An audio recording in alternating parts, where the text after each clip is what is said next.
Will the Stars Sing a Requiem by Esther K. Bowen. They say space is black. You spin in the void, slowly, gracefully, like a ballerina, like a child in the womb. Can you feel nothing?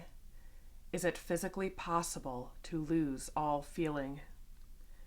The senses have shrunk down to the pinpoint world contained in your vacuum suit. The sweat, each breath, the blood pounding in your ears and through your heart. You are bathed in the light of stars. Countless points gleam above your head, below your feet, and any way your weightless body turns. Points so far their distance is measured in the years it takes for their beams to travel. Somehow, they appear to be just beyond the tips of your fingers. You want to reach out, to touch one, pluck it from its shroud and hold it in your hand. Watch its beams play across your glove. If you wrapped your hand around it, would you put out its tiny flame? Would it burn you as it died? You stop feeling when you die. You could close your fist in fury, give the rage its outlet where none existed before. It's just meat, they said. Souls, you answered, unmeasurable and unquantifiable. They say space is cold, but you are sweating in your vacuum suit, and the suit is yours. None of your crewmates would have wanted it afterward. It is bad luck to wear the clothes of the dead. For a heartbeat, you cannot breathe. You are smothering in the layers of your perspiration-filled uniform, pressed flat against your body by your suit. Are you drowning? Like in the lake back home, when you dove so deep you forgot which direction led up, back to the summer air of the meadow.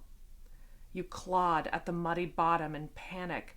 The blood pounded in your ear until your brother's arms wrapped around your burning chest and dragged you back to the blue sky.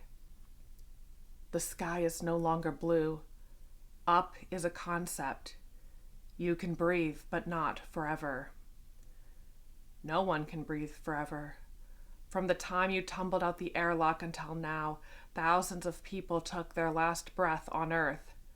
Some wanted to go, waiting, ready. Others must have been terrified, fighting, screaming. At least you are not afraid. And you won't scream. Not anymore. There is nothing left to say. Your fingers grow numb, but not from cold. The cuffs that hold your wrists in front of you have pinched the circulation. You try to wiggle your fingers a bit, but you are clumsy in the suit. What does it matter now if you can't feel your hands? Suddenly you want to scream again, to lash out at the entire universe. You beg to feel pain, to die in blood and fire. That would be a soldier's death, not this slow numbness and final choking breaths. You want to kick something, but you cannot, so you turn your gaze back to the stars. They say space is silent. Silence is welcome. The first thing you did in the airlock was smash your head against the unyielding metal, crushing the sensitive transmitter on the side of your helmet, cutting off the voices that threatened, pleaded, offered you one more chance to change your mind. You never heard the screams. The commander would not give audio, did not want her crew to balk at the orders she had received. But everyone standing on the bridge knew some of the people screamed. You could see it plain as the sun. They screamed, while some cried and others prayed. A few just stood looking up at the instrument of death. That was when the junior officer threw up, and, for a heartbeat, for a breath of sweet air, you thought they wouldn't do it.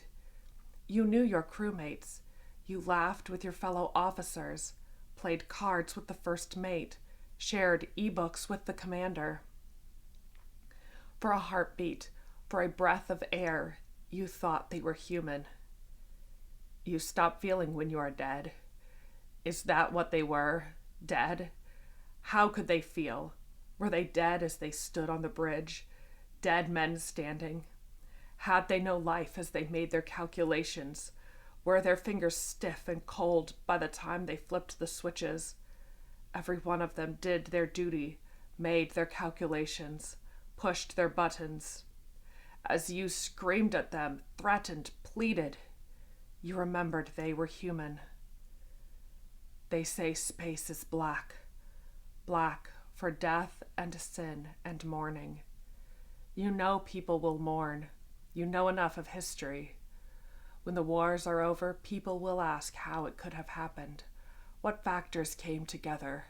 The politics, the economics, the social culture. But they will forget to tear away the layers of the human heart, to remember its desperate condition, the razor's edge it beats on, how it is ever ready to plunge to the depths of a blackness deeper than the void. Sight remains, the only sense that escapes the confines of the suit, reaching out, drinking in the piercing light of 1,000,000 stars. 1,000,000,000? What is the number of the stars? Who watches them die? Who remembers? Who counts each breath, each rise and fall of your chest, every time you are filled with stale air? It will not last forever. Nothing lasts forever, does it? Not breath, not light, not stars. Souls. Souls last forever. Long past the infinite sea of black, you have to run to keep unstained. But what happens when you can no longer run, when you find the dead end? Dead end is redundant. Sometimes all you can do is stand. They are deaf to your condemnations, blind to your pleas. Their hearts are stone while yours beats red. Are they all dead, or are they only human? The air seems thicker with every breath, though you know it is your imagination. The night of space wraps its black curtain around you like a shroud. Perhaps you will close your eyes now, slip from sleep into the grave, or will you keep awake, watching for the moment when the shroud is torn away?